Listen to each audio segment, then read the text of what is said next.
yun na, pangit lang yung pag-run ko. So, yun, sabi ng chinek naman ng doktor din, sabi niya yung Achilles strain lang naman. So, kaya kailangan ko lang i-rest na like mga 2 weeks, ganun.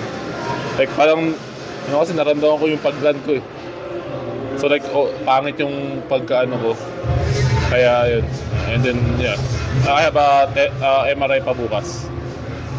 Pero, yeah. Pero yun naman yung sabi ng team doctor namin yan. Achilles strain lang naman. Pero kahit wala pang MRI, sinasabi na nila na hindi naman serious. Yeah, hindi naman. Like kasi in-examine naman nila kaya nag-check nila kung ano, pero yeah. Parang medyo mabuti na rin kasi off-season na rin. Yeah, last game pa.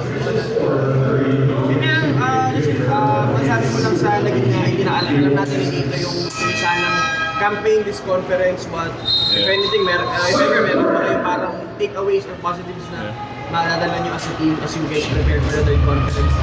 Una-una, syempre, ang isa sa positive lang, kasi nanalo kami sa last game namin. Kumaga, kahit hindi kami nakapasok sa playoffs, at least natapos yung campaign namin sa Commissioner's Cup na panalo. So, na pwede namin dalhin sa next conference. And then, syempre, yun kailangan talaga namin magtrabaho as a team. Kailangan namin i-develop yung chemistry namin and yung maturity ng bawat isa sa amin para at least next conference mayangat namin yung team namin.